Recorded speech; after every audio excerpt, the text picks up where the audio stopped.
We've been to so many places lately. What do you say we take a day off from adventuring and just find somewhere nice to relax? Let Paimon think. Where are some nice places we could go? Oh, why don't we pay Cloud Retainer a visit at Mount Outsong? It's been a while since we last saw that illuminated bird. She's always the one popping up out of nowhere and... Here we are, right outside her place. Do you still remember the first time we came here? We even brought offerings and everything. And when we told her that Rex Lapis had been assassinated, she immediately threatened to squash Liyue Harbor. Paimon thought she'd be impossible to get along with. But now that we've spent some more time together, she's really not like that at all. We probably don't need to bring any offerings now that we've gotten to know her pretty well, right? Still, Paimon's got some snacks around here somewhere, so if she really wants something, we can just use that. Huh? Traveler, did something catch your eye? Whoa, what a pretty lady! Is she also here to visit Cloud Retainer? Yeah, you're right. All it takes is one look and you can tell she's someone special. As expected of that bird lady, really. She must have a whole bunch of Adepti friends from all over the country. Okay, but if we're both friends of Cloud Retainer, then we're basically friends by association, right? Want to go up to her and say hello?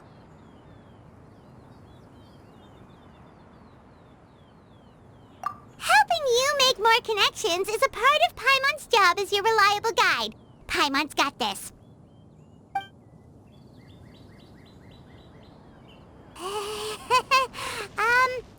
Hello?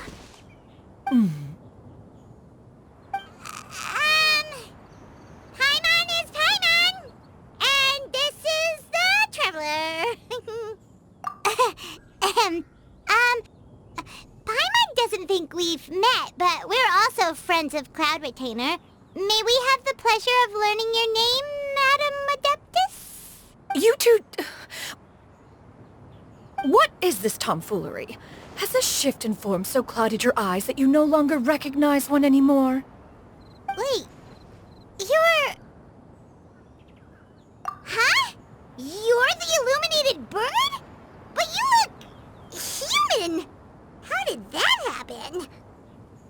Oh, donning human form is scarcely any test of one's abilities.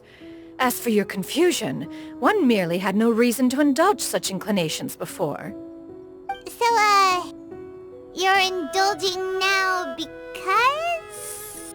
Well, one has made plans to pay a visit to some disciples at Liyue Harbor. Taking on a human form for such a trip is simply a way to make matters less conspicuous. You? Worrying about keeping a low profile? You're the one who likes to pop up out of nowhere all over the place. In fact, Paimon can think of several examples. Like last year, when you suddenly appeared on the top of a roof without any warning. Or...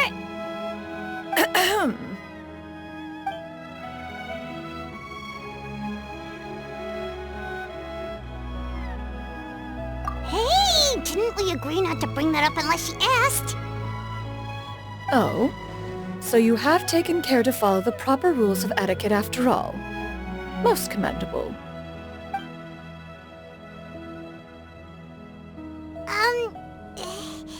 Well, this is all Paimon's got. You don't mind, right? One has never found oneself lacking in basic comforts. On the contrary, it is the gesture that one values above all else. So long as you've shown proper respect and consideration, the quantity or quality of the gift is but a trivial matter. That kinda makes Paimon feel a little guilty for trying to keep them for herself. Anyway, where were we before you reminded Paimon about the gifts? Ah, right. So by disciples, you must mean Ganyu and Shenhe. It's also been a while since we last saw them. Maybe we can come too. One planned to extend the invitation even if you had not raised the matter yourself. Shenhe and Ganyu should be quite pleased to see you again. However, one would first inquire as to the reason behind your visit here. You have cause to seek one's company? Yeah, we just found ourselves missing you and wanted to see how you were doing. We were hoping you'd tell us one of your stories. Who knew we'd run into your human form while we were at it? Is that so? If there are no urgent matters at hand, then let us make haste for Liyue Harbor. Ganyu is likely still working at Yue High Pavilion, so that shall be our first stop. Sounds great! Then let's all go to Liyue Harbor!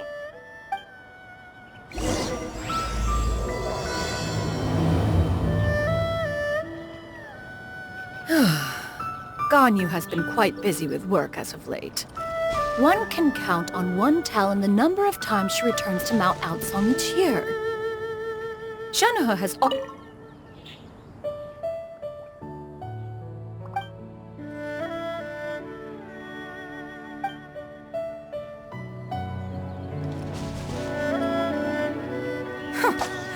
Did they think one was so easily mollified? One shall investigate everything with one's own eyes and decide for oneself if their living conditions are satisfactory.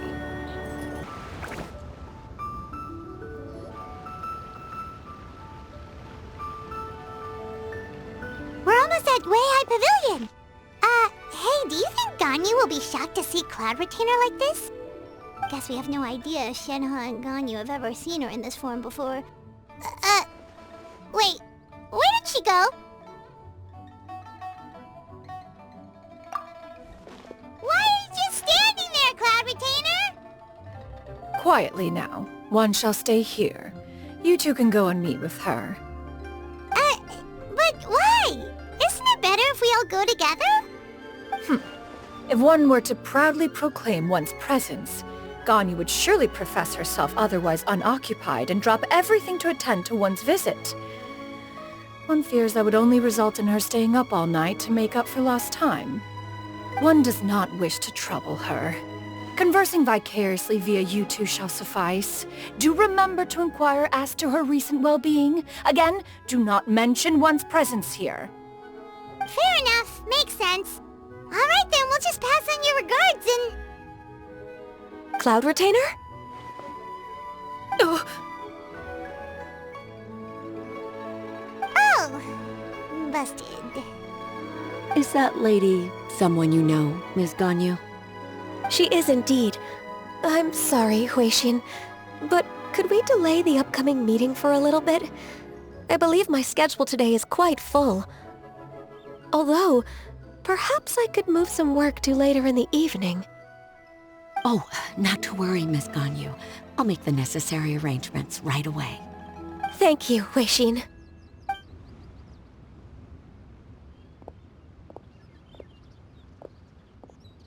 It's been a while, Ganyu. Greetings. What brings you here today? And Cloud Retainer, too. It's been quite some time since I last saw you in this form. you are quite mistaken. One is not acquainted with this Cloud Retainer of whom you speak. One is simply a mere mortal passerby. Huh? Seems she's not buying it. That was but a simple test. One did not expect you to be able to recognize one so easily, especially after so many years of only seeing one's other form.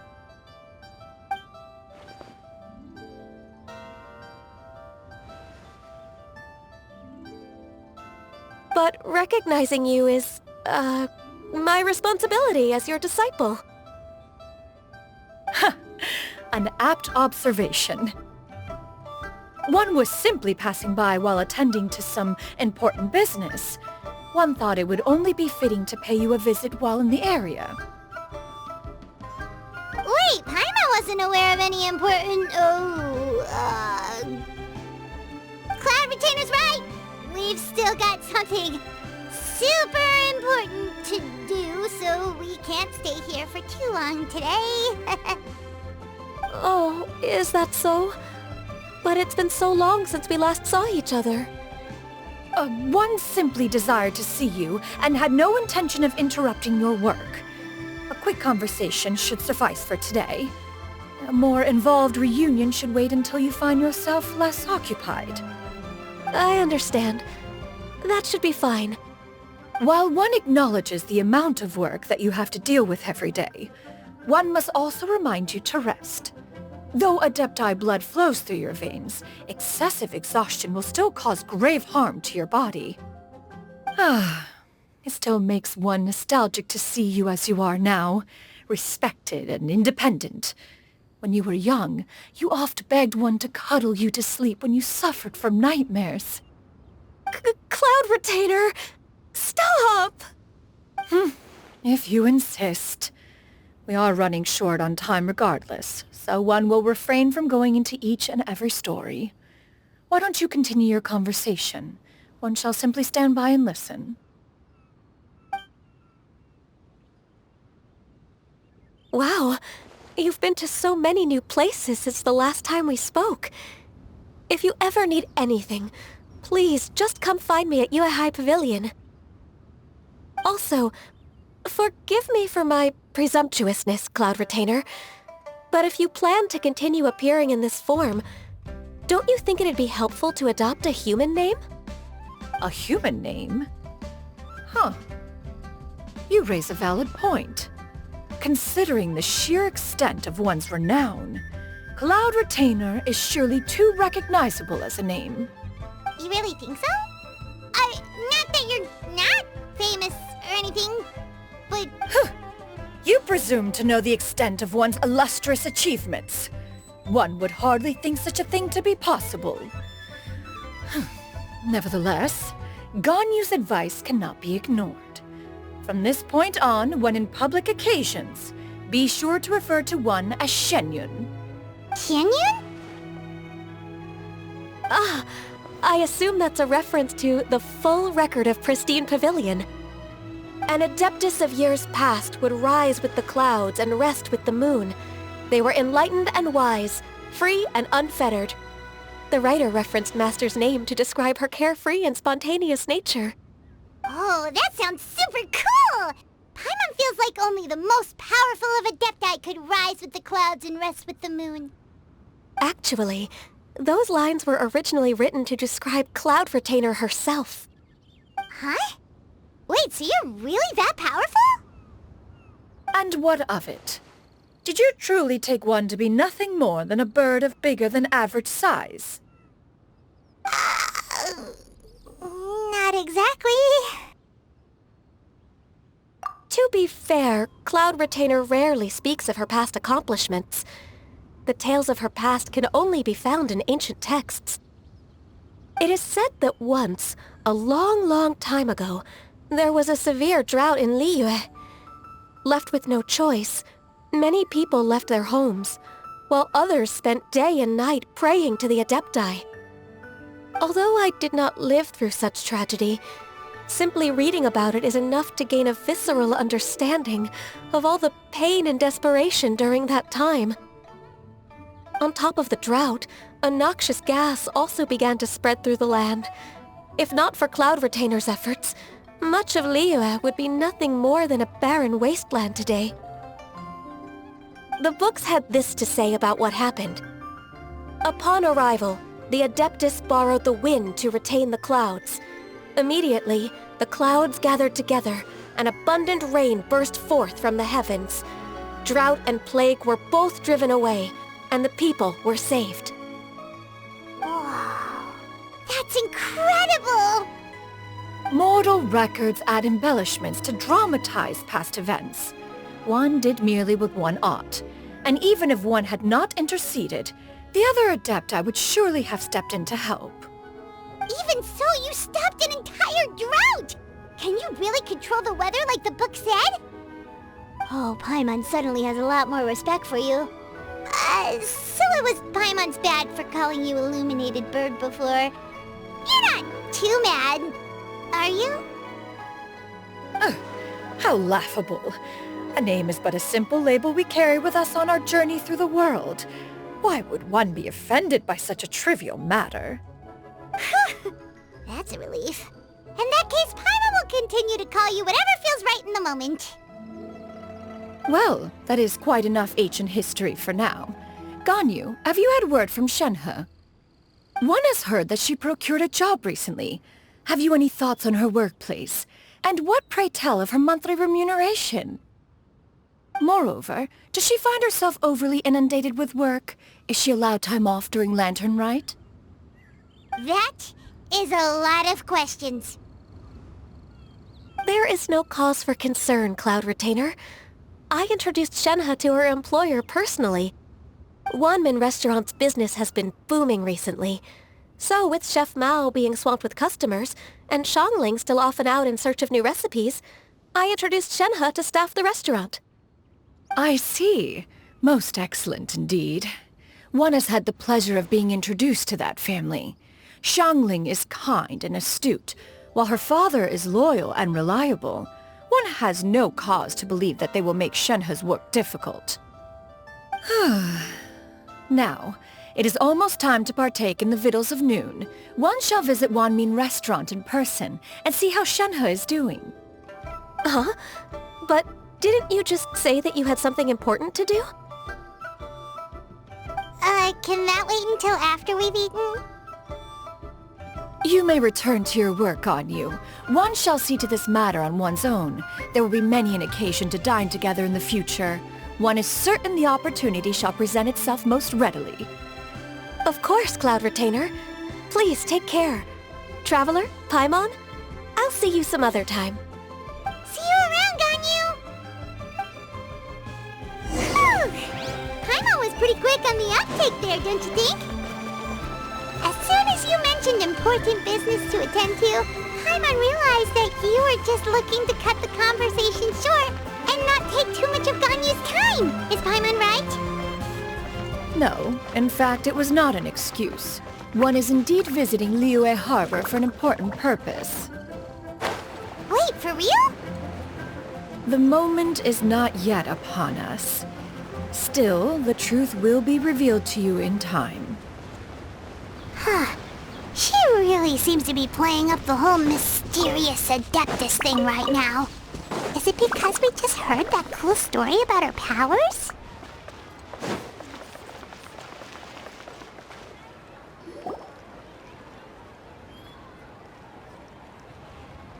You get what I'm saying, right? Yeah, how can I not? Not even fine food is enough to distract from the presence of a fine lady, eh? Oh, I'm far more interested in getting her details than ordering any dishes. Hey, how about you ask her? You do it! No. I think you should. Wait, she's coming. What can I get for you today? Greetings, miss. I was just wondering if you'd be willing to... What would you like to order?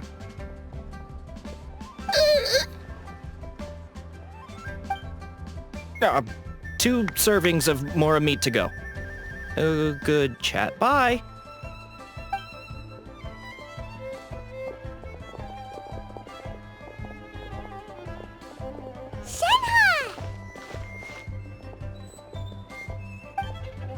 Welcome. It's been a while. May I take your order? Don't welcome us as guests and greet us as old friends in the same line. It's weird. Mm-hmm. Oh, and this is? This is Miss Xinyun. Master? Huh? One does not recall ever revealing this form to you before. How were you able to ascertain one's true identity with such ease? I've trained and lived with Master for more than 10 years. I would recognize you no matter what form you take. You... Is something the matter, Master? Hardly. One simply learned of your employment from your letter and came to check on your well-being. And check out the great food, too! Indeed. It's almost lunchtime. My apologies. I'm still on the clock and can't talk for very long. Well, if it isn't the Traveler and Paimon, are you here for Shenhe? The lunch rush isn't in yet, Shenhe. So I've got things covered for now. Go ahead, sit down and enjoy some time with your friends. I'll let you know if things pick up. Thank you, Chef Mao.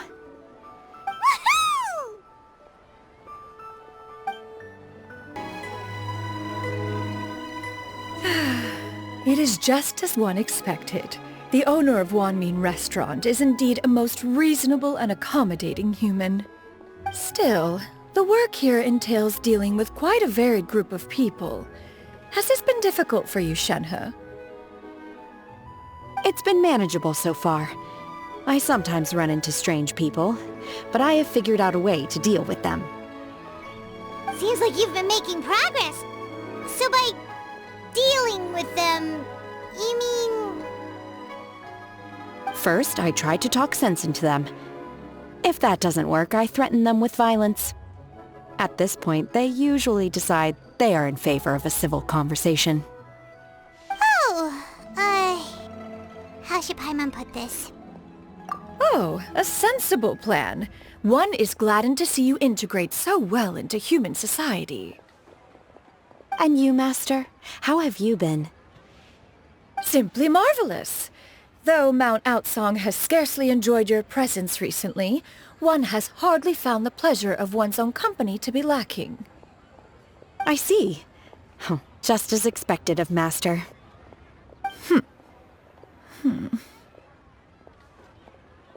I have missed Master quite a bit too. Even though work has been busy lately, I've already had a conversation with Chef Mao about taking some time off soon to visit Master. Oh, you did? Do make note of such matters in your letters in the future. There's hardly a need to keep one in suspense.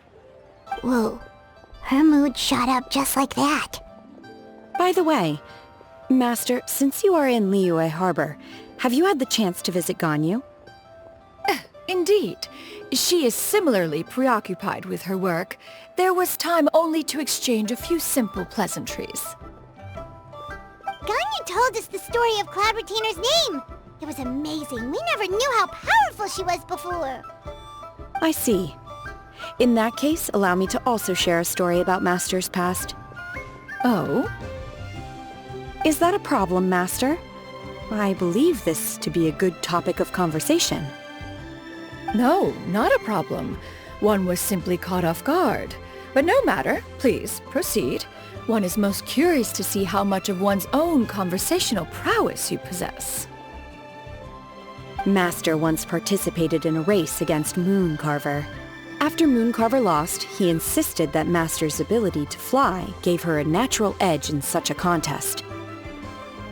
In response, Master agreed to forego flying in return for being able to use one of her devices in the race. Mooncarver accepted, only to find Master with a brand new device on the day of the contest. Huh, what kind of device was it? It was a mechanical vehicle made out of iron. What was it called again? Oh, an electro-powered bicycle? Oh, you refer to the bicyclical Thunderflashmobile. One spent 49 days conceptualizing and crafting it. It need only be infused with adeptal energy, and it can cover thousands of miles in one day. Oh, it boggles the mind why Mooncarver ever supposed he might best me in a contest of locomotion. Though he sprinted with all his might, he could barely keep up. Alas, the one flaw of my mechanism lay in its weakness against mountainous terrain. One was thwarted mere seconds from victory, when it was thrown off course and failed to make it across the final stretch. Truly a most unfortunate turn of events. Anyway, do go on, Shenhe. Master, that was the end of that story. Is that so? Huh.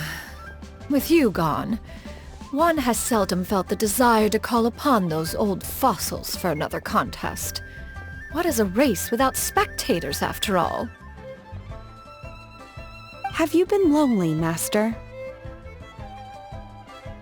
Lonely? Huh. At one's age, entire human generations come and go in the blink of an eye. Even one's own self-directed musings can span several days and nights. 'Tis a most foreign sentiment. The mere mention of it is preposterous. What is the reason for that look upon your face? It's nothing. It's just... well, Paimon gained a lot lot of respect for you after listening to that story of you summoning the rain and everything. But all it took was a few words out of your mouth and it's like you're back to being that illuminated bird again. I was just a little bit confused. Which one of the two is the real cloud retainer? To me, they are both, Master. One is the master that's widely revered by the people, while the other is the master that I respect and adore. Huh. One finds oneself exalted yet again with sweet words of praise and flattery of a most extravagant nature. You chose to exalt one with your words, yet you refuse to grace Mount Outsong with your presence for any extended period of time. This is not to say that your words paint an inaccurate picture. One has always lived by a single ideal. Eschew all action and abide by no rule. One does as one pleases and speaks as one pleases. Others may critique or praise as they see fit, yet one places little weight in such judgments. She got 2 sentences of flattery from her disciple, and it's as if her ego is about to burst. Do you have any empty tables?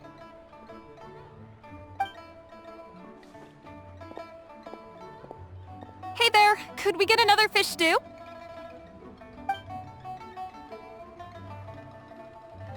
I'm hearing more guests come in. I should get back to work. Alright, good luck with the lunchtime rush, Shenhe! Mm-hmm. I'll try my best.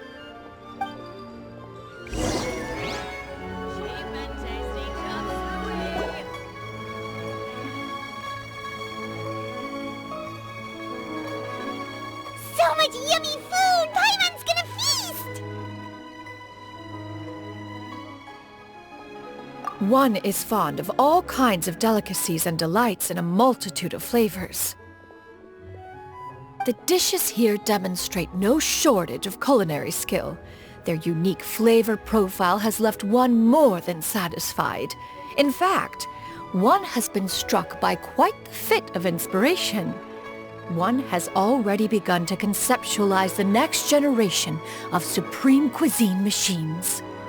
Everything's so tasty! A bit too hot at times, but still super tasty. I'm sorry, miss, but our tables are full. Shall we try somewhere else, Granny? But it smells so delightful. Can we really not eat here? My poor legs can't go on for much longer. Well, you could always check with some of the other guests and see if anyone's happy to share a table. Okay, I'll ask around.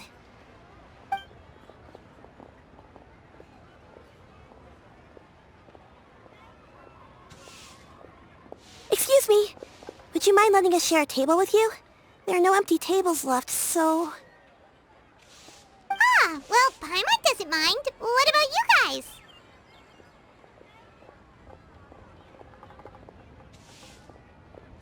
Great! Thanks so much. My name is Shuyu, and this is my granny, Yuendai. Granny? Yep. Is there something wrong with that? No, Paimon's just a bit surprised. She looks so young. Yeah, a lot of people compliment Granny on her youthful looks, but she's actually much older than she appears.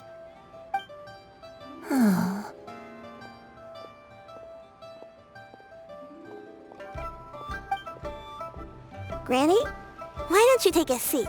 Come on, it's not polite to stare. Huh. Have we met before? No.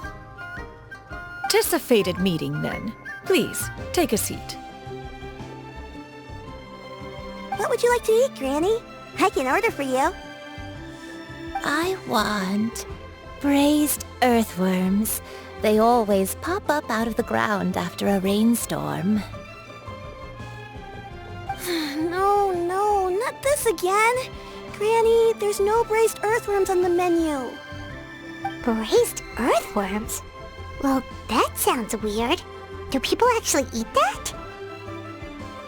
Right, that's what Paimon was thinking too. Need any help? Help? Oh, do you mean with Granny? Thanks, that's nice of you to offer. Granny has pretty bad dementia, so her memory's getting worse all the time. She's always saying things that sound kinda confusing. Actually, her memory's been bad ever since I was little. But it's gotten so bad lately that I even have to remind her who I am every morning. They died young. It's just me and Granny now. But it's okay. Don't feel bad. Granny loves me a lot, and I love her a lot too. Sure, it's hard at times, but you just gotta make the best of the life you've got. Wow, you're really tough for your age, kid. You're too kind. And me? What about me? You're tough too, Granny. Plus, you're really gentle, and you're always there for me. Yes, and it's hardly as if I forget everything. I still remember the important things. Wait, what was that really important thing again? I remember now. It was a dream. I had a dream where everything was dark. Someone was standing in front of me. She told me to come and find her, and that once I'd found her, I would be free. Huh? That sounds super important. But how come you've never told me about it before? It was just a dream, so I forgot about it. But I'm in a good mood now, and somehow I remembered it again. You know, I believe I've had this dream a great many times. But just how many times have I had it? Now that I do not remember. Wait, so you have a reoccurring dream where someone's talking to you? That sounds spooky. Oh, does that mean you're possessed? Unlikely.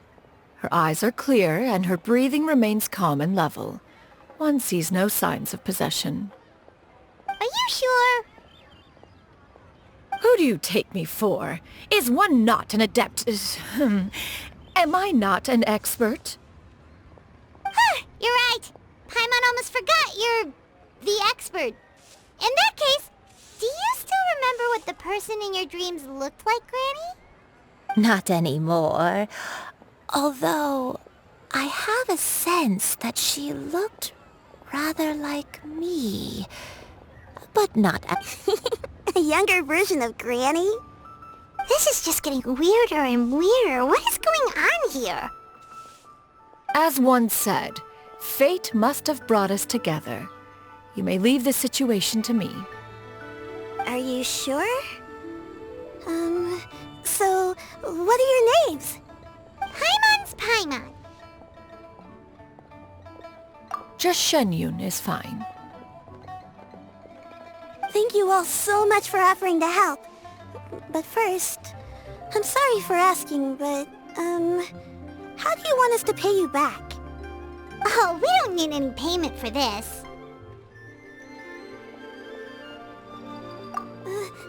Thank you so much. You're welcome. But Miss Shenyun, what exactly can we do to help out this Granny? All we have to go off is that dream. Where do we start? That is elementary. Since her dreams portray her younger self, then we shall retrace the steps of her youth. Once we have revisited those places, her memories will likely return. Sounds like a plan. So, Granny, do you remember which places you went to when you were young? Why, of course I do. The heavens above, the earth below, the wispy clouds, and the emerald mountain streams. Okay, taking that as a no. I might have an idea. Once, when I was really little, my dad told me that Granny used to be a martial artist heroine who saved loads of people from a disaster. If it's true, then maybe they wrote about it in the history books or something. A martial arts heroine? Oh, Shinto knows tons about Liyue's chivalric traditions. If anyone knows about the heroes of the past, it's him. Let's go find him at the Fey Are you leaving already? But I'm still hungry. I'll go order some food, Granny. If there's nothing on the menu you especially want, I'll just get a few different things. It seems we must part ways for now.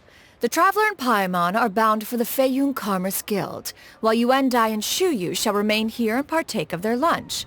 As for myself, I have matters to discuss with Streetward Rambler. Streetward Rambler? Oh, you mean Madam Ping! Precisely. Let us meet at Yujing Terrace once you are ready. This price, the food is unbelievable. Everyone, please eat to your heart's content. Today is my treat. Where are you going, Granny? Don't you like the food? Fresh milk. I need to buy you some fresh milk. Milk? Why? You need to drink milk before eating, or the spicy food will make you cry. Hush, little one. Granny, you're forgetting things again. I'm not a little baby anymore. I can eat spicy food now. Even the... Wonderful! How wonderful! My darling granddaughter is all grown up.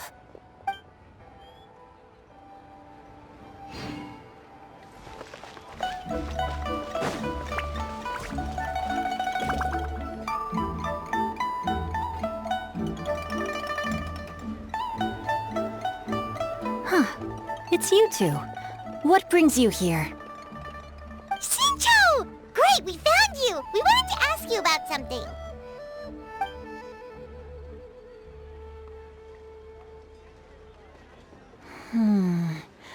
That's not a whole lot of information to go off of. I don't know if I can say for sure. I can't pinpoint her identity from your description alone, but considering her age, I am reminded of a nameless heroine who's been featured in various chivalric novels. Nameless heroine? That's right. The novels often speak of a great drought from 50 years ago. As the people suffered, a nameless heroine appeared and began to clear away evil spirits and bandit camps. The people idolized her, but never learned her name. All they knew was that she always acted alone. Later, though, she supposedly fell in love with a similarly noble-minded exorcist from Mount Tianheng. They were well matched in more ways than one, often fighting together as a fearsome duo of otherworldly strength. After the drought ended, the heroine and the exorcist left the public eye and began living a reclusive life in the mountains. All that remained were tales of her incredible accomplishments. The way this nameless heroine faded from fame into obscurity later in life is not too dissimilar from Miss Yuendai. I hope that's somewhat helpful. Thanks a lot, Shincho. We knew it'd be worth talking to you. It's nothing at all. Just something I came across while reading. I did do a bit of extra research on her story, but... Well, Paimon still thinks that's super cool. Oh, wait, Shincho, if you've read up on her, do you know of any places often associated with her? Let me think. In the novels, the nameless heroine always appeared near one of 3 places. Wangshu Inn, the area just north of Jueyun Karst, and Qingyun Peak. Perhaps the real-life heroine who inspired the character was also often seen near those 3 places. That would explain why those locations appear in the various novels written about her. You're welcome. To be honest, I found some parts of the story confusing when I first came across it. If Miss Yuendai was indeed the original inspiration for the character, she may just be able to help me put the pieces together. It's rare for a chivalric hero to fade into obscurity during their lifetime, even after retiring from the public eye. But no one ever saw or heard from the nameless heroine again. I've never understood why someone would go to such lengths to erase themselves from public memory. It's almost as if she was trying to hide from something. There's probably far more to the story than what's been written. We'll be sure to tell you if we manage to uncover the truth. That's a deal. Perhaps, behind the truth of it all, there lies a story more fantastical than any work of fiction. Paimon feels like we just learned so much from Xingqiu. A drought, a nameless heroine, a life of seclusion. Wait, why does the story sound super familiar? Oh, right! There's a drought in this story, too! Xingqiu, are droughts super common in Liyue or something? Well, they used to be. But people have long since developed methods to prevent them, like by cultivating the soil or digging canals. So while droughts do happen from time to time, they are rarely regarded as true disasters.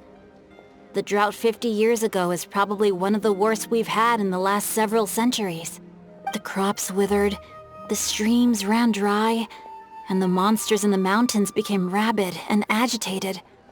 Countless caravans were attacked, and people who lost their homes came together to form bandit groups.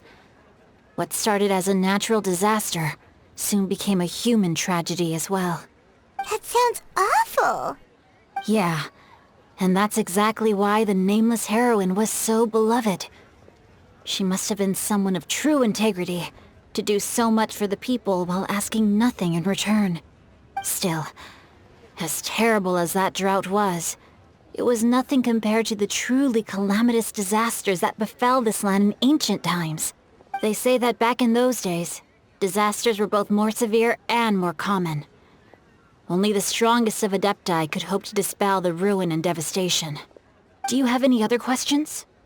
We're good for now. We're just going to head back and meet up with Miss Xianyan and the... Paimon hopes that Granny Yuendai will be able to remember more of her past. She used to be a great hero who saved many people. So sad that she can't recall any of it. Anyway, we'll be off now. See you some other time, Xingqiu. Thank you so much for your help. It's no problem at all. Safe travels.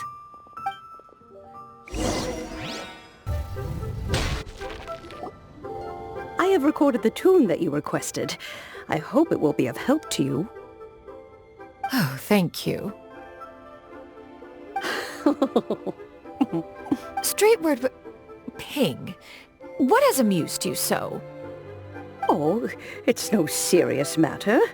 I was just reminiscing about the last time I saw you in this form.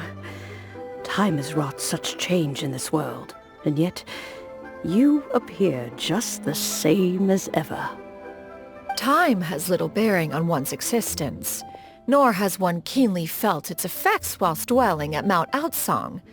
Nevertheless, Ping, one would like to seek your counsel on a personal matter. Oh, why so formal all of a sudden? I must say, you're making me a little nervous. What is it? Well, the inquiry is as such.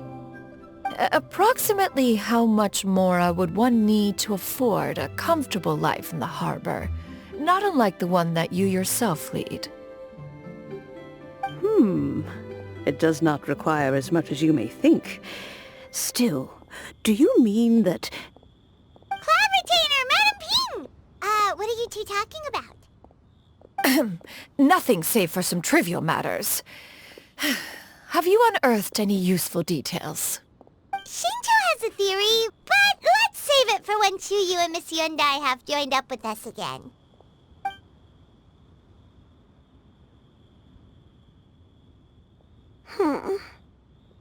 Do not be troubled, young lady. Here, have some tea. Thank you so much. What do you think, Chuyu? Does it match up with what you know of your granny? According to the story, the nameless heroine eventually fell in love with an exorcist from Mount Tianheng. Maybe that's my grandpa. I don't have many memories of him, but there was this one time I found a box in our attic full of a bunch of weird sigils. I think so too. Granny might remember something once she's returned to a familiar place. What marvelous tea. I can taste the dew's sweetness in this cup. It's as if I was taking a stroll in the mountains, thoroughly one with nature and at peace. Is that so? Then please drink as much as you like. There's no need to hurry. At our age, it's always nice to slow down and take the time to appreciate pleasant conversation among friends. Thank you. Okay, since we have the time, can I ask you something? Sure thing. What would you like to know? I have a secret I want to tell you. Let's go talk over there.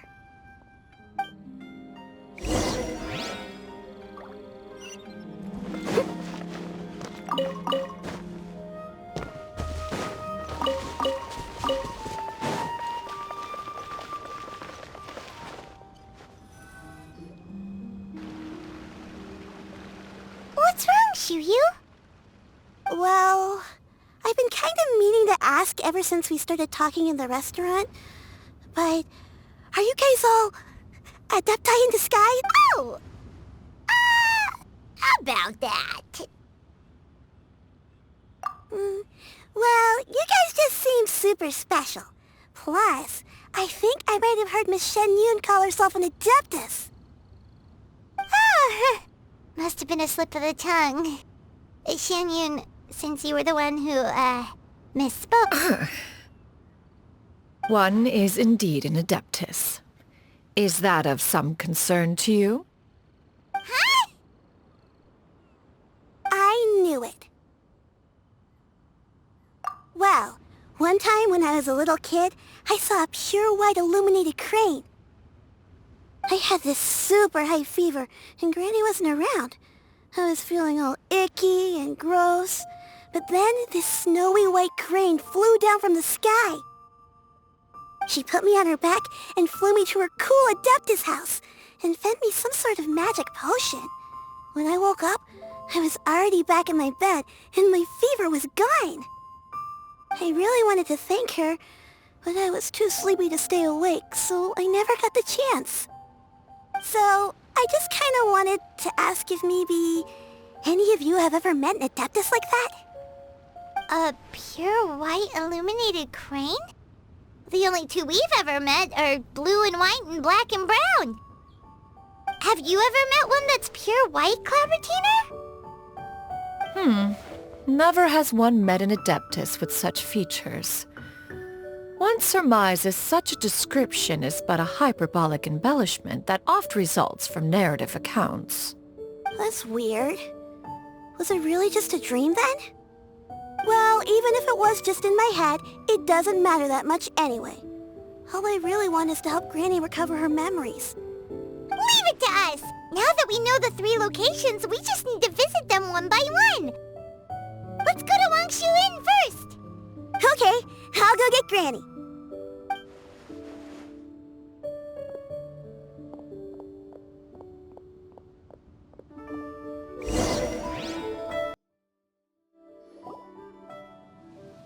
Wangshu Inn. Wangshu Inn. Do you remember this place, Granny? Yes. The fish here is very delicious, and if you look out into the distance, you can always spot a bird that's been left behind by its flock. I believe I used to have a room here. It had a window. Yes, I spent a lot of time looking out that window. Which room was it again? I'll come with.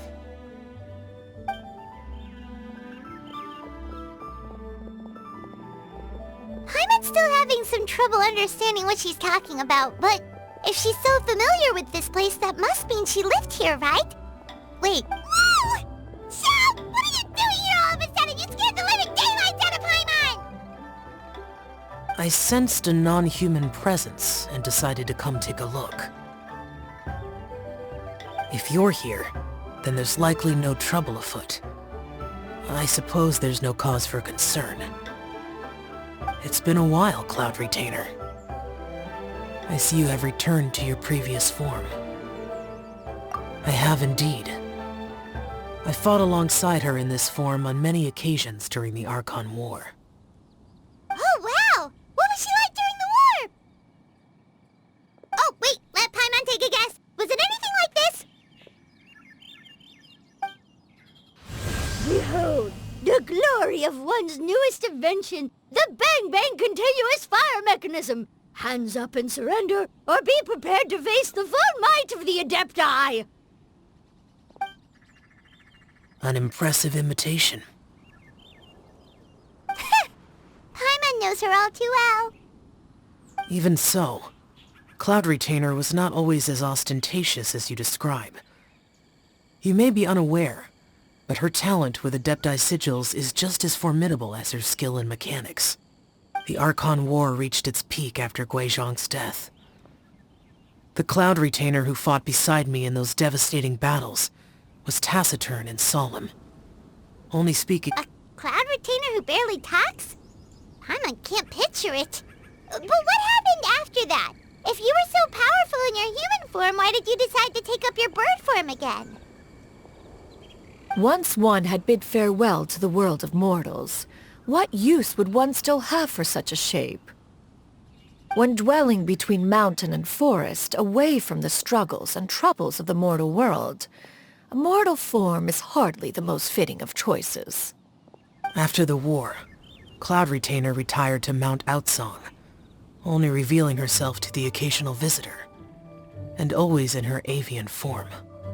Although I do believe there was an occasion some 30-odd years ago when she decided to don her human form. One believes there is little need to relive bygone matters. Granny, are you okay?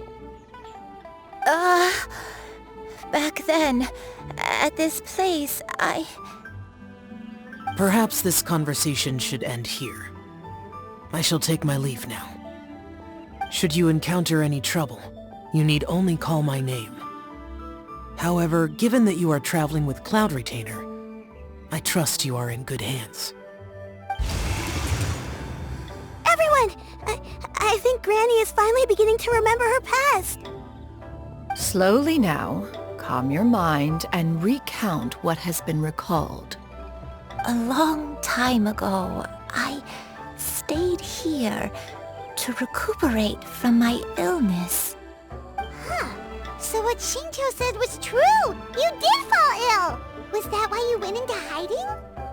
I don't remember. I'm very sorry, but I can't even remember the name of my illness. The only thing I can remember is that it took a great toll on me, and there was no cure for it. I was confined to my room in Wangshu Inn, where I spent many days unconscious. I'd come to every once in a while and stare at the migrating birds outside the window. It was a solemn sight. I remember one day I met a traveling merchant. Upon hearing of my illness, he sold me a bottle of soul-revitalizing tea pills. He told me that the pills were concocted using Adepti blood and could be used to alleviate my symptoms. Sure enough, I made a full recovery. My illness remained dormant for several decades after that. Wait, but if your illness remained dormant for several decades, are you saying that what you're going through now is just a relapse of what happened all those years ago? And it was all thanks to the pills that you managed to keep the symptoms in check? Paimon's brain kinda hurts. Do you remember anything else? I'm sorry, I don't. Oh, if only I wasn't so useless. Hey, you're not useless. You've done so much for me. Watched me grow up. Raised me. How could you... Oh, fret not, dear child. Granny was just a bit frustrated. That's all. The recovery of a person's memories is a gradual process. Finding pieces of one's past is always superior to not finding anything at all. Let us make haste to the next location. Next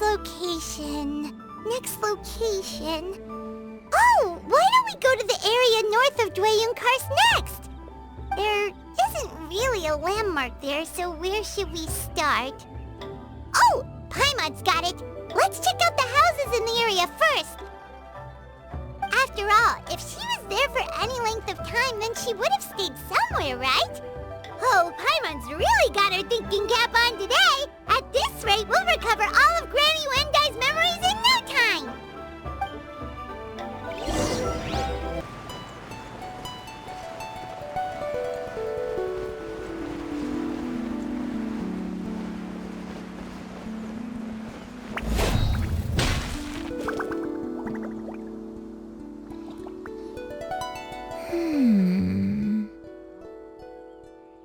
I don't remember this place at all. I don't think I've ever been here before. Still, I was thinking, this place feels perfect for a game of hide and seek. Huh? Why a game of hide and seek? I'm not sure. Maybe it's because I used to play that game a lot with Shuyu when she was younger. I don't remember playing it that much. Are you sure about that, Granny? We only played a few times, and we stopped once we realized I was no good at the whole seeking part. Ah, is that so? Then I must be mistaken. Not here then. Let's try somewhere else.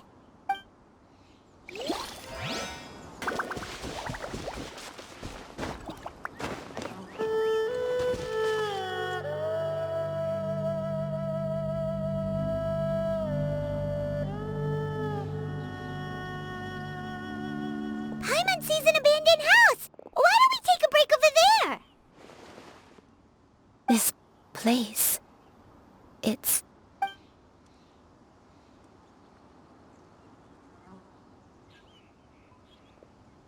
Did you remember something, Granny? I remember. Shuyu, this is where your father was born. It was a moonless night. I had been injured, so your grandpa was supporting me. We fled together with some being in the fog behind us in hot pursuit. I had exhausted my strength when the labor pains came on, so we took refuge in this house.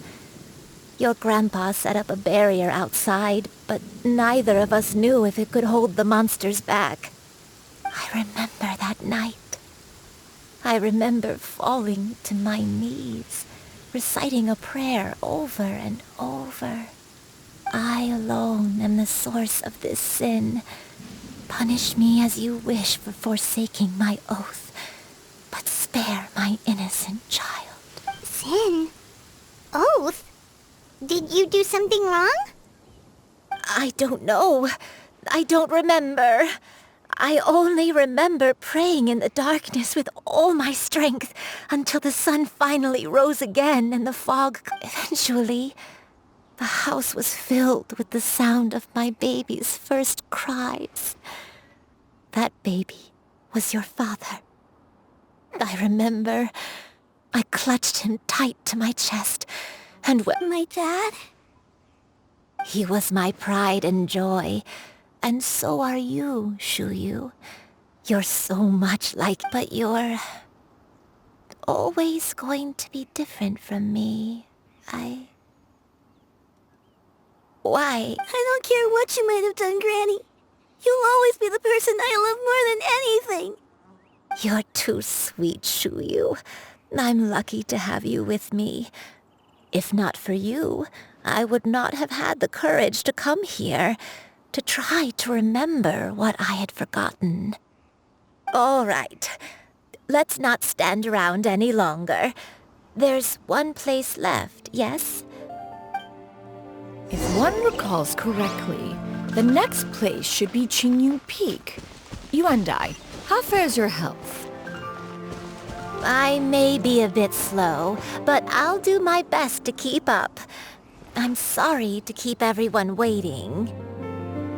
Climb on. I shall carry you to the top. Oh, such...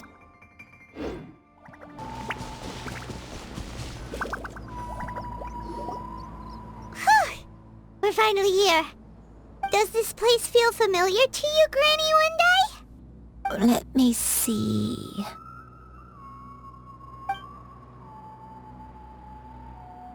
How strange. Have I lived here before? When we were at Wangshu Inn and the abandoned house earlier, though I couldn't remember everything, I still felt a sense of familiarity. I could easily picture myself in those places. But here, I don't have that feeling. Perhaps I did come here in the past, but it just didn't leave a strong impression on me. But did the stories get it wrong then? Yeah, that's true. But they're also the only thing we have to go off of. Paimon was hoping this place would jog Granny Yuendai's memory just like the others. I'm sorry to disappoint you too. It's all right. We're not going to give up yet. We'll figure something else out. Just you wait. Thank you. If only I could remember. Huh? That way. What's that mountain? Oh, let Paimon look! Huh? Isn't that Mount Outsang? Looks like we've come full circle. Mount Outsang. Mount Outsang. Granny, are you okay? Don't push yourself, Granny. It's okay if you can't remember. You shouldn't do something that makes you sad. Mount Outsang, What am I really? Mount Outsang holds some familiarity to you? It does, but I can't go back. Are you feeling unwell? My head, it feels all heavy and dizzy. What is wrong with me? Cloud, Miss Xianyun, is there anything you can do? Let us go to Mount Outsang. But... Fret not, all will be well. You and I, you have already given more than enough to the pursuit of this endeavor. You may leave the rest to me. I've prepared something that can aid you in suppressing the fear in your heart and restoring your lost memories. Wait, really? When did you do that? I never leave anything to chance. All will reveal itself when we arrive.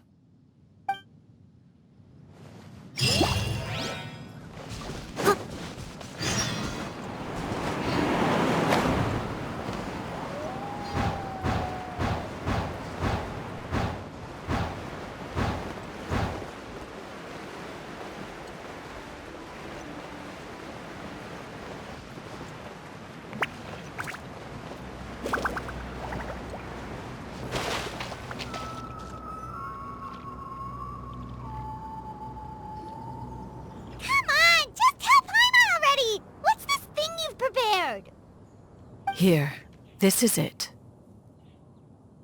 Huh? But isn't this the mechanism that you were tinkering with when we first got here? Oh, is it another invention of yours? Precisely. A recent one at that. I am most pleased with the result. I call it the Suspensus Somnium mechanism. It periodically releases a soft breeze, which when paired with a gentle adeptal tune, can help the listener subconsciously relax, and even enter a semi-hypnotic state. Soothing agitation and anxiety, relieving exhaustion and insomnia, its potential uses are numerous indeed. And of course, it can also aid in the recovery of lost memories. Whoa, what a cool gadget! But if you had it all along, why did you keep it to yourself until just now? We could have come to Mount Outsang right off the bat and saved time on a lot of floating. How preposterous. Had Yuendai not recalled much of her past through her own efforts, the device would have nothing to draw upon. We Adepti can only help those who first resolve to help themselves. Had she lacked such determination and strength of character, one would have little to offer in way of assistance. Paimon thinks she gets it now. Hey, what's that other thing? As previously mentioned, A gentle adeptal tune is required to take full advantage of the mechanism. One secured such a tune from Streetward Rambler. Only with her melodies can the mechanism reach its peak power. Whoa, Paimon can feel what you mean. Paimon's body feels light as a feather. It's as if she's lying down on a warm patch of grass after a super satisfying meal. And you and I, is the mechanism helping you to relax? It appears she has already succumbed to the depths of reverie. Come, join one on this side. We shall give her some time to herself.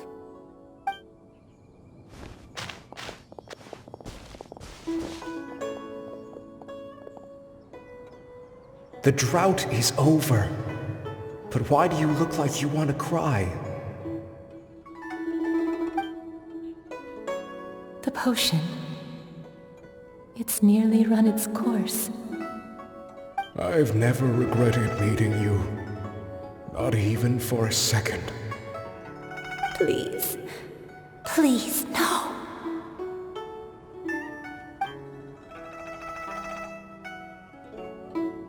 Have you forgotten? This is the world you left behind. One of gentle breeze and morning dew, perfectly straddled betwixt the realms of heaven and earth. This is your home. This is where you belong. You should have never left. The you of the past, the me from not that long ago, we should have never.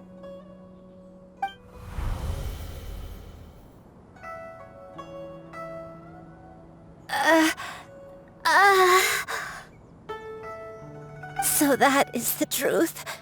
No wonder this place is so familiar. Granny! Granny, are you okay? Cloud Retainer. Your memories have returned? Wait, did you just call her by her full name? Does that mean you already knew each other? Yes. I now remember everything. Everything. Granny, please don't cry. I'm here. I'm here. Oh, don't worry, my dear child. Granny is fine. I'm so sorry, everyone. You've gone to so much trouble on my behalf. It's all come back to me now. The most important thing that I had forgotten was the truth of what I once was. One can sense the guilt that now plagues your conscience. Reclaiming a truth long buried is sure to come with a myriad of complex emotions.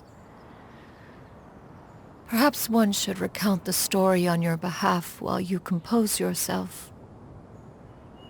No, it's okay.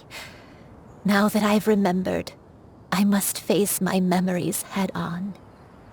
Shuyu, everyone, I cannot thank you enough for all your help. I'm ready to tell you my story, if you're willing to listen. Please, Granny, don't force yourself. What happened in the past doesn't matter. I love you more than anything. Nothing you say can change that. I know, dear child. My feelings for you are exactly the same. It is for this reason that you deserve to know the truth. Some time ago, I made a terrible mistake. One for which I could never atone. Is this the sin that you mentioned in Dwayun Karst? What happened? I am, in truth, not a human being. My real form, one that I held for centuries, was that of a wild crane. I spent many, many years living on Mount Outsong, bathing in the soft breeze and drinking the sweet dew of the mountains. At some point, I somehow gained wisdom and sentience. The Lord of the Mountain, Cloud Retainer, became aware of my existence and began to share many stories with me. She even passed on the secret of cultivation to me. Though she never took me on as a formal disciple, I always saw her as my master. Whenever she took out her tools to work on mechanisms or new inventions, I would also stand next to her and watch. I even contemplated completing my training and becoming an adeptus in my own right. I followed her teachings, and time gradually passed us by. Until that fateful day 50 years ago. 50 years ago? That's right. Master regaled me with many stories of her past deeds. From them, I learned how she had saved people from a similar crisis in the past. She was the one I looked up to the most. More than anything, I dreamt of becoming an adeptus like her. I wanted to travel the land like she had, relieving suffering wherever I went. But I was still far from being a real adeptus. I possessed no ability to take on human form and fit in with the crowd. Once she learned of my desires, Master prepared a special dose of human mimicry potion for me. She warned me that the potion's effects would only last 10 years, and if I were to fail to return to my original form at the end of that time, I would forever forget my past as a crane and become something neither human, beast, nor adeptus. Oh no. So that was the source of your dementia all along. Was it because of Grandpa? Indeed, I fell in love. Though he was human, he had spent his entire life training on Mount Tianheng. When we met, it was not only my first foray into the world below, but his as well. Although clumsy and impulsive as he was, you'd think he was the real strange bird among the two of us. But still, just like me, he cared deeply about the world and wanted, more than anything, to cleanse it of all pain and suffering. I could not help but fall for him. But my time continued to tick away. Those 10 years passed by in a flash. Yet I did not want to leave his side, so I... Oh no, what happened next? I committed an offense. I wanted to stay with him, even if it meant living a life full of pain and suffering, even if it meant that I would eventually turn into a monstrosity. I knew I had betrayed Master's hopes, but I was too ashamed to face her. So I wrote her a long letter instead and asked someone to leave it outside her abode. I was convinced that she would not support my decision, and I lacked the courage to speak to her face to face. In my shame, I fled and tried to hide from the world, such that no one would be able to find me again. But that was only the beginning of my troubles. I began to suffer from a strange illness. My memories became hazy and confused, and I could no longer keep myself awake. I understood that my pain was caused by my refusal to return to the life I was fated to lead. Along with my memories as a crane, I soon forgot the true cause of my suffering as well. I knew only that I had committed a sin. All I could do was pray for forgiveness, even if I had long forgotten what needed to be forgiven. Looking back, I was beyond lucky to have come across that traveling merchant at Wangshu Inn. It was such a fortunate coincidence that we were there at the same time. If it weren't for those soul-revitalizing tea pills, I probably would have... Granny! What's wrong? Coincidence? Why did I ever think it was a coincidence? Tea pills concocted using the blood of an adeptus? No, it couldn't be. Master, don't tell me. Back then, that murder... Human custom would dictate the conferral of gifts to be in order when one's progeny is wedded, would it not? Consider the pills a symbol of one's best wishes. So when I tried to conceal my name and mistakes from the world and hide myself away in perpetuity, the only person I managed to deceive was myself. One still remembers when you were but a fledgling. You possessed a certain fondness for a particular game. You would hide yourself among a group of wild cranes and ask one to pick you out from among the flock. One found you with such ease every time. 'Tis a truth most evident. One always recognizes one's own, no matter what form they may take. Wait! Paimon's confused! So, Cloud Retainer, you found Yuendai again? But how? When? And what happened after that? Perhaps it is now time for one to recount the rest of the tale.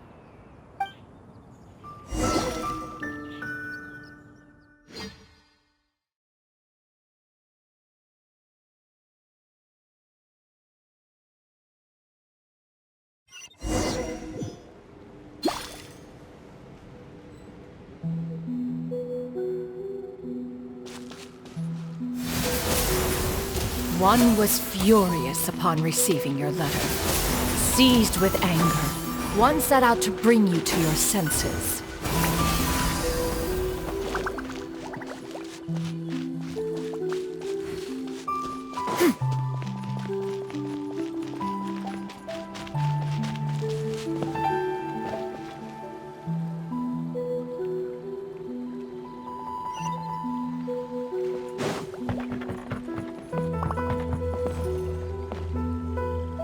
In truth, one had more than a few misgivings about your chosen partner. As an exorcist, his talent was lacking. One could hardly say his skill with sigils was any better. But soon, one came to appreciate the devotion he bestowed upon you during your illness. He never uttered a complaint and rarely left your side. Unwilling to begrudge someone of such character, one decided to overlook his aforementioned deficiencies, glaring though they may have been. Wishing to grant you a life without regrets, one gathered many divine ingredients and used one's own blood to create a form of medicine. Though imperfect, it managed to suppress the more dire effects of your illness. As for how to deliver the medicine, after much contemplation, one eventually decided to perform the deed oneself. One took great care to alter one's features and select the appropriate attire. Only after meticulous scrutiny did one finally set out for Wangshu Inn. As one expected, you were most ignorant of one's true identity. You showed not even the slightest inkling of recognition. One was quite torn. Should one have celebrated the success of one's disguise, or mourn the loss of your acquaintance?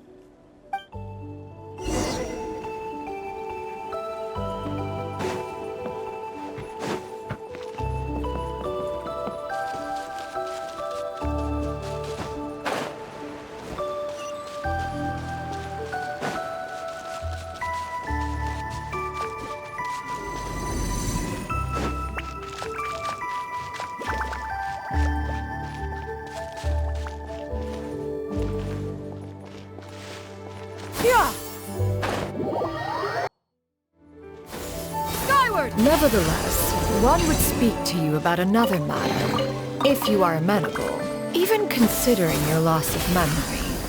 One was simply flabbergasted that you could so easily forget the consequences of consuming medicine infused with adeptal blood. Its proclivity to attract monsters is hardly that complicated of a concept to remember. To think that you tried to travel while weak from sickness and heavy with child. Had one not intervened to clear the fog, all of you would have been lost during the night.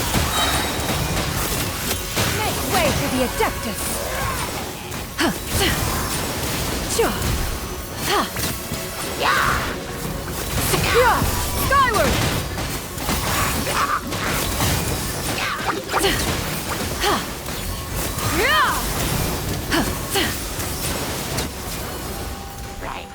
Skyward!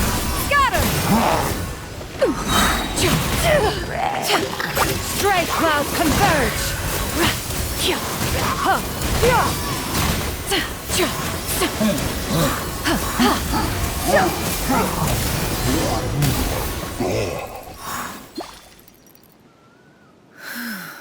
Those monsters would hardly have pursued you with such ferocity without sufficient incentive. They were likely incited by the presence of godly remains. Said godly remains, in turn, were likely drawn to the trace of one scent on your body. One was, after all, an active participant in the Archon War. Some of the gods were likely shattered by contraptions of one's very making.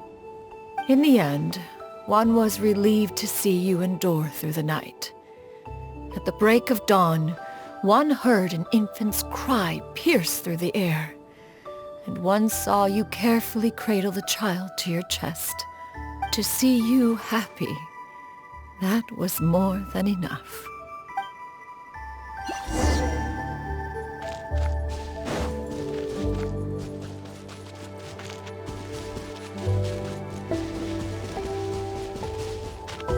Now you should have a complete understanding of the events. Wait!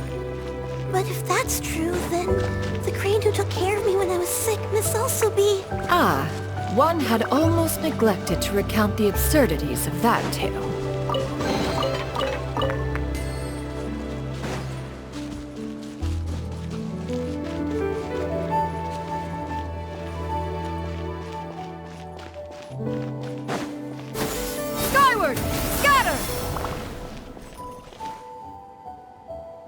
Just as you and I troubled one with her antics, so did you give one many a headache. Upon finding you burning with fever, one made plans to bring you back to one's abode for treatment. However, upon seeing one's form, you began to cry, refusing to get on one's back.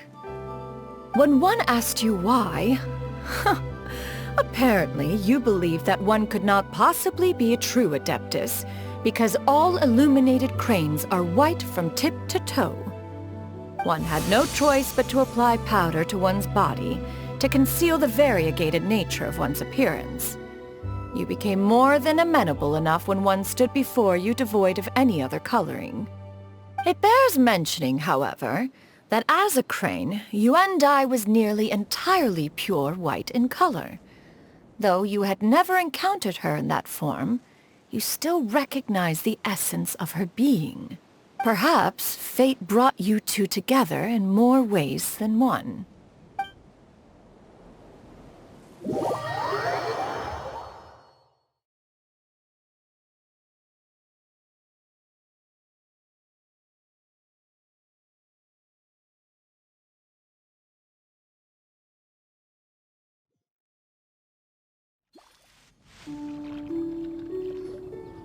Now all has been revealed.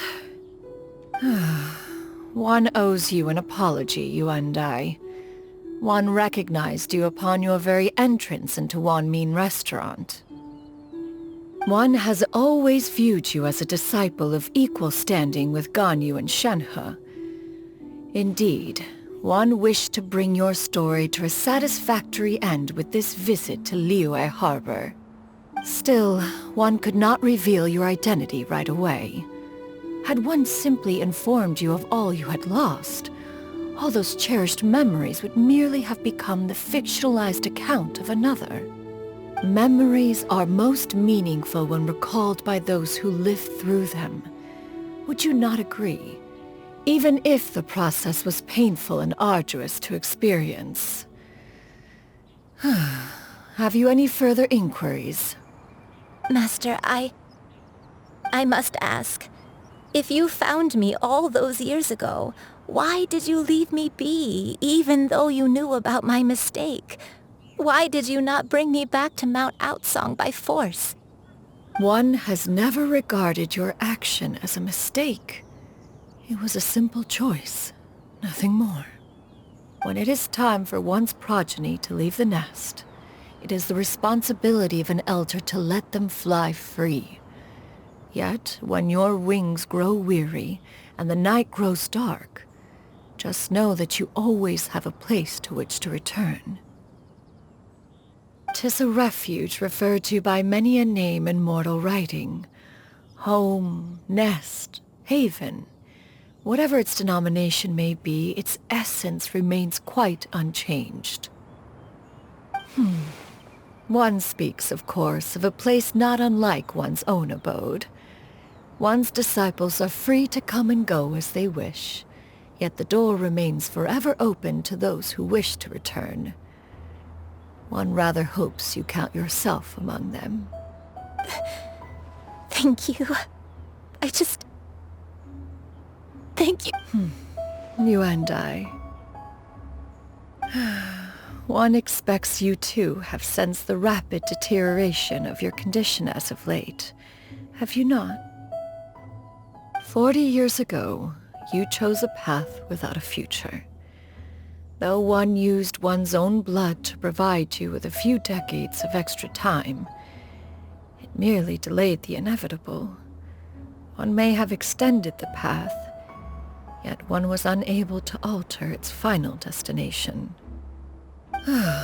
Even the power of an adeptus has its limits.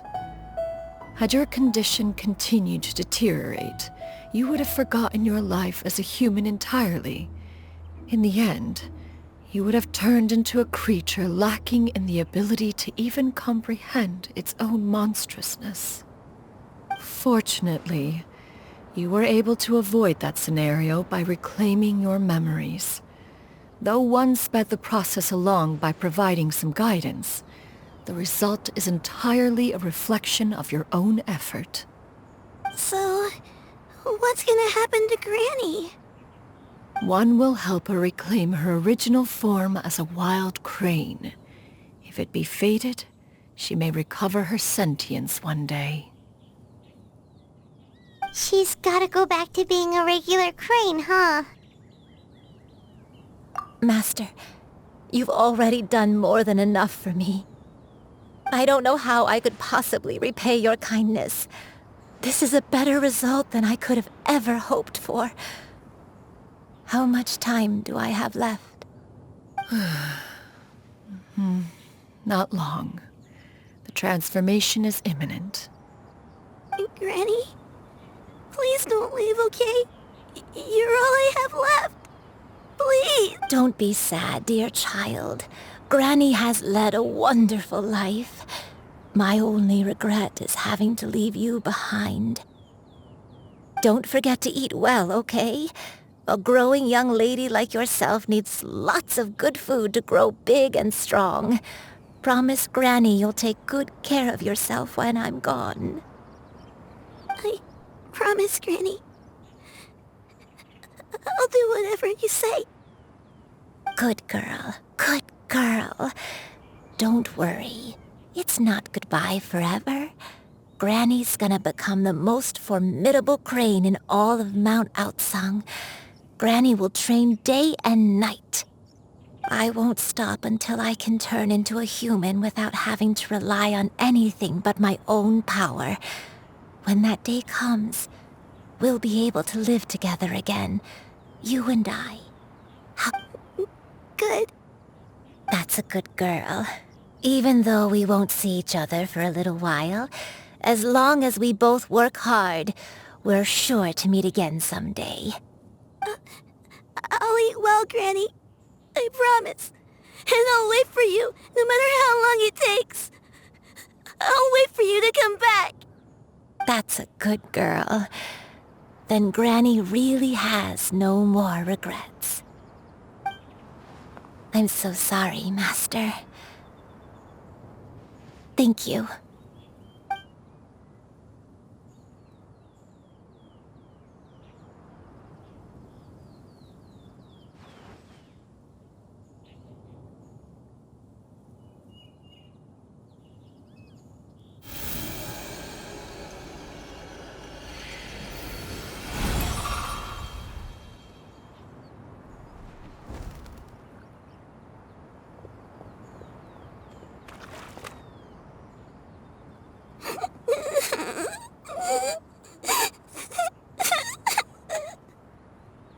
Shoo. Let her be. At her age, crying is a natural, if not fitting, response to such an event. Tears are a necessary part of maturation. Sometimes there is scarcely a better vehicle to wash away the toll of stress and misery. Now that the issue has been resolved, you should also take a moment to relax. Give yourself some time to rest. Take a nap if you must. One will wake you in due time.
I always believed we would see each other again, that our days of separation would finally end, and all my troubles would be behind me.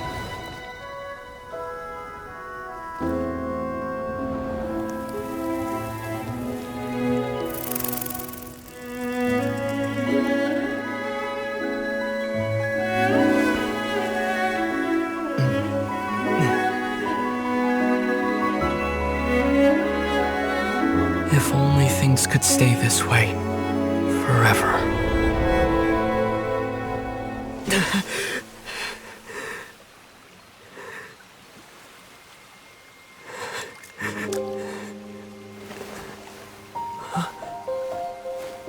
A nightmare? Curious. If you're relaxed, shouldn't your dreams be pleasant? It was a good dream. It's just... You weren't ready to wake up.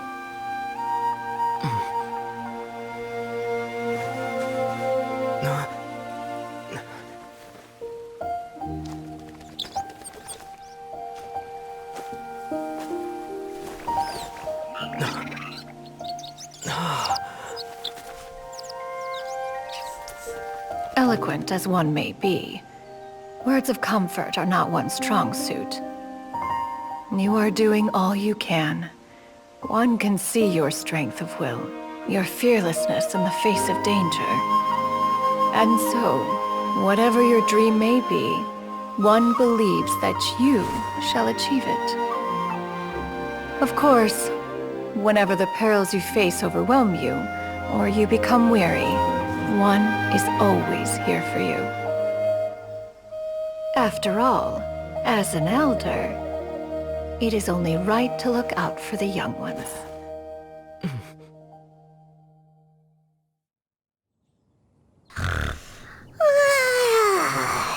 Grilled chicken drumsticks. Huh?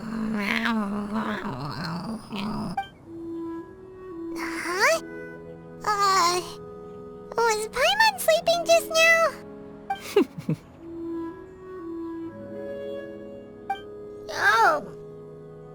Oh, Paimon wasn't talking to you. Paimon had a dream about eating grilled chicken drumsticks, that's all. Madam Adeptus? Oh, Shuyu, you're awake. How do you feel? I feel a little better. Thanks. I know I'll see Granny again someday, so I don't feel so sad anymore. Madam ask you something? Would you take me in as a disciple? Oh, and have you reasons for this sudden interest? I know Granny thought what she did back then was wrong. She felt really bad about it. But without that mistake, I would have never been born. Even though Granny lost her memories, she never forgot to show me how much she loved me. So, I thought maybe one day I could become a cool adeptus like you and help a whole bunch of people, just like Granny wanted to do. Upon some reflection, one supposes you are no mere mortal. The fact that Yuendai's blood flows through your veins is proof enough of that. If this is what you desire, one shall make it so. Thank you so much, Madam Adeptus. No, I mean, Master. Chuyu, are you sure about this? Paimon's gonna let you in on a little secret. We've seen Cloud Retainer's 2 other disciples, and they pretty much eat nothing but bitter herbs like chinchin and violet grass. If you join them, you'll never enjoy One Min Restaurant's delicious cooking ever again. How utterly preposterous. One has never enforced such a rule. Every individual must find their own path to enlightenment. So long as one retains a pureness of spirit, one's dietary proclivities are quite irrelevant. Well, you say that, but Paimon's not seeing any tasty treats up here now, is she? Although Mount Outsong is rich in natural beauty, its location does preclude access to certain finer mortal comforts. That is precisely why one plans to relocate to Liyue Harbor. Shu Yu shall have the honor of becoming one's first disciple in the human world. Whoa! You're leaving Mount Outsong? One has never concerned oneself with the location of one's residence. From the very beginning, one has sought only solace and peace. Yet in the end, all of one's disciples ended up in Liyue Harbor. Ganyu, Shenhe, Yuendai, they all chose a life among the mortal world. One has reflected on this fact for many years now. One can only assume that it is due to some failing on one's part as an elder or master. A failing, perhaps, of recognizing what it was they truly wanted. One is most curious as to what aspect of Liyue Harbor could have enticed them to remain there. One could hardly offer an opinion on the matter, but perhaps some time in the harbor will prove instructive. Why are you all so silent? Paimon is, just a bit shocked, that's all. So, does this mean we can grab a meal together in Liyue Harbor sometime? One has precious little time to squander.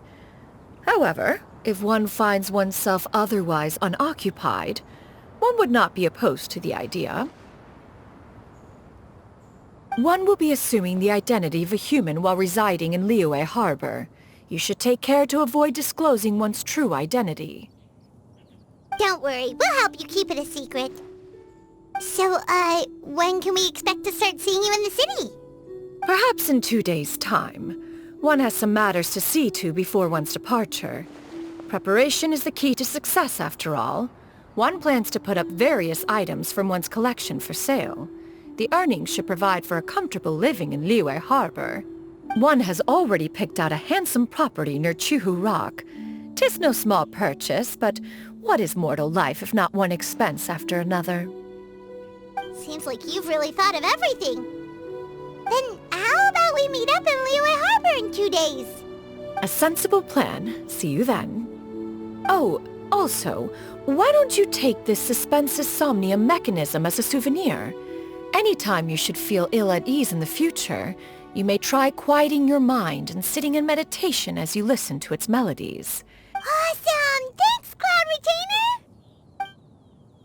Hey, didn't we promise Shincho that we'd tell him what we found out? Should we make a trip to the Feiyun Commerce Guild? It's totally up to you.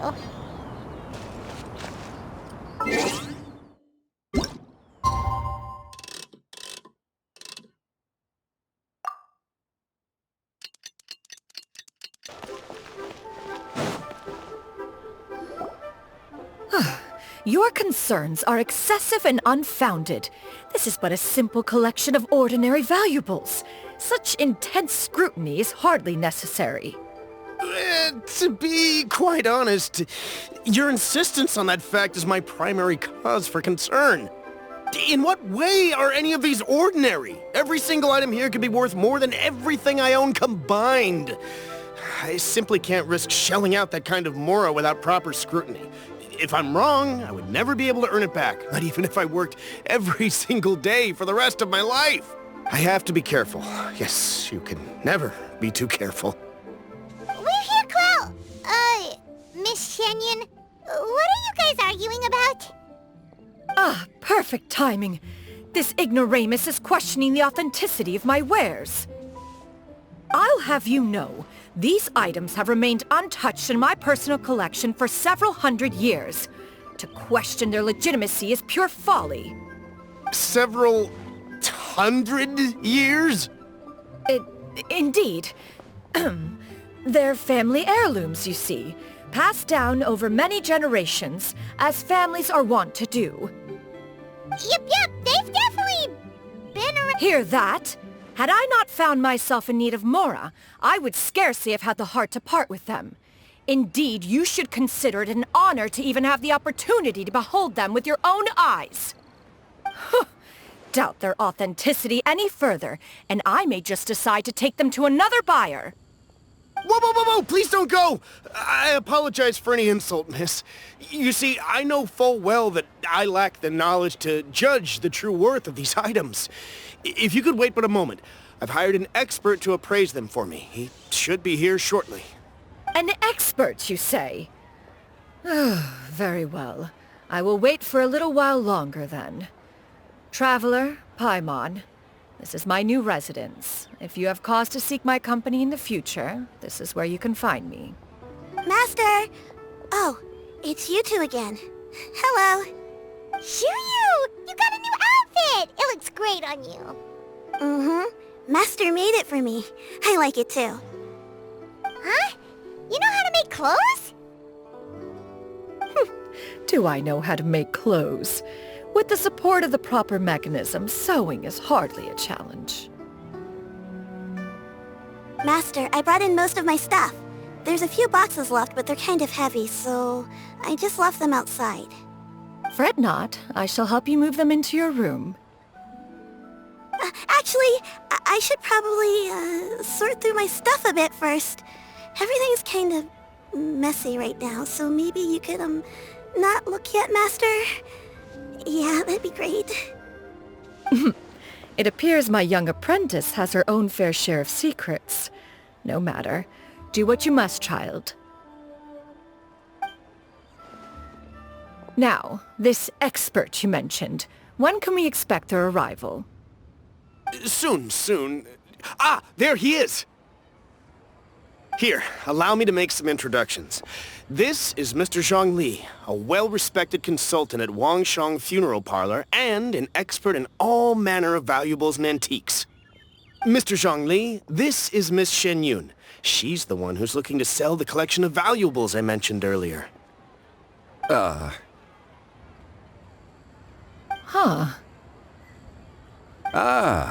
If it isn't Miss Shenyun. It has been quite some time since our last meeting. What a... Indeed, most serendipitous. Have you been faring well as of late, Mr. Zhongli? Quite well, thank you. I was fortunate enough over the past few days to enjoy both a stroll in the mountains and a fresh brew of tea from the most recent harvest. The experiences left me with such insight and peace. So you two are already acquainted? Indeed. How fortunate we are that fate has brought us together again. If you are otherwise unaware, allow me to inform you that Miss Shenyun is a well-regarded collector and appraiser. She is well-versed in all fields, and oft celebrated for her impeccable taste. You stand to gain much from this opportunity. You are too kind, Mr. Zhongli. True collectors pride themselves on their wealth of knowledge and eye for detail. I can say without a doubt that you are foremost in that regard. Why, you flatter me, Miss Shenyun. It would seem that you are as self-effacing as ever. Not at all, Mr. Zhongli. Not at all. While I am loath to butt into this conversation, I must ask, you two already knew each other, and you seem to have quite a cordial relationship. Can I be certain that you're not working together to swindle me? I mean, you never know. Huh! A preposterous accusation! The heavens themselves would collapse before we would conspire to do such a thing. Miss Shenyun speaks the truth. Contracts are built on honesty and trust. If that proves to be beyond your capabilities in this instance, this transaction may be taken elsewhere. Say no more. Let us depart. I jest! What fool would still harbor doubts after Mr. Zhongli himself has vouched for the goods? Miss Shenyun, wait!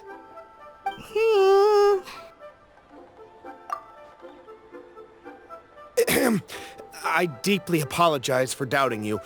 So, Mr. Zhongli, could you please give me a final verdict on the value of these items?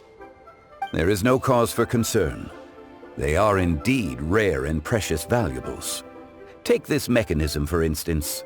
Though one may not immediately perceive its purpose, its structure and appearance are exquisite enough to merit it a place in any fine home. The same can be said for this one here. Few could hope to possess an item that so perfectly blends mechanical wonder with I am sure you have heard from your travels that the study of mechanisms is among the most wondrous arts in this world. With that in mind, I earnestly recommend procuring every last item in this collection. All right. Since I hired you as my consultant, Mr. Zhongli, I shall, of course, trust your good opinion. Then, in that case, Miss Shenyun, I'll take the lot. However, since the final sum is quite large, how about we start with an initial deposit through the Northland Bank? The Northland Bank? Huh. Oh, you refer to the fiduciary house. Oh, very well. I fear people only use the term bank nowadays. In that case, I'll be off for now. I'll return to collect the goods once you've received the funds.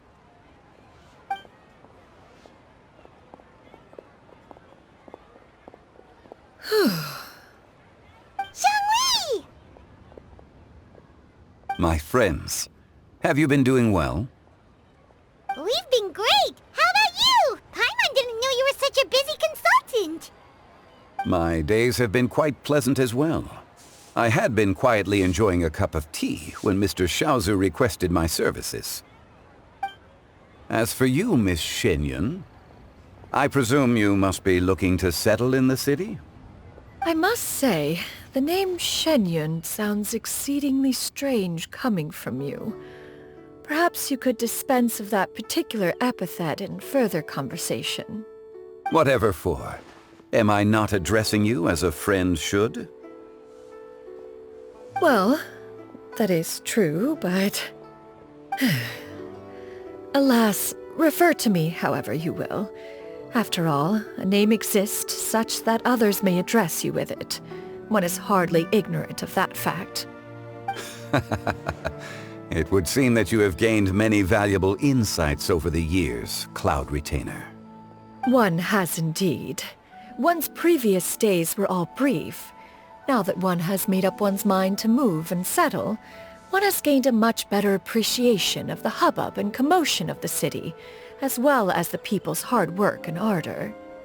This city is much changed from how it was more than 1,000 years ago. Not unlike the ocean tides, so too shall the movement of people ebb and flow. From turmoil to peace, enlightenment to aspiration. Human society possesses limitless potential. In another 1,000 years, the scene we witness here may change in ways that are impossible for either of us to imagine. Alright, that's enough reflection for one day. No need to get all sentimental on us. You make a valid point, Paimon. Now that the sale has concluded, what say one plays the host as we try some specialty dishes together? One must profess great interest in trying bamboo shoot soup. Perhaps you have forgotten, Cloud Retainer, but I once tried my hand at that dish. You were at the table on that occasion, so logic dictates that you should have already tried it. Oh? What occasion was this? It was a reunion between friends several centuries ago. Alas, you must have been too preoccupied to secure yourself a portion. Or perhaps our other companions simply availed themselves of faster reflexes on that occasion.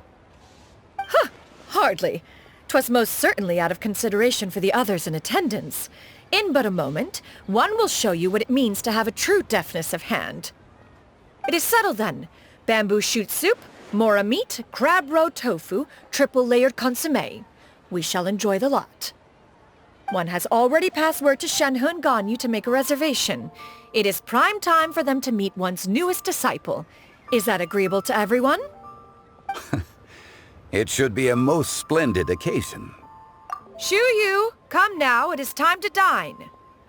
Ah, this gentleman over here is Mr. Zhang Li. He is, A humble employee of Wangsheng Funeral Parlor. Pleased to make your acquaintance. Nice to meet you too, Mr. Zhengli. That should be everyone, right? Let's go! Sounds good. Actually, Master, have you ever tried Adeptus' temptation? I heard it's impossible to stop eating after even just one bite. You know, 'cause it's super tempting and stuff. That sounds rather implausible. Although with the right preparation, certain dishes can be too delicious to resist. Huh? Why are you all walking so fast? Hey, wait for Paimon! Hey, wait up!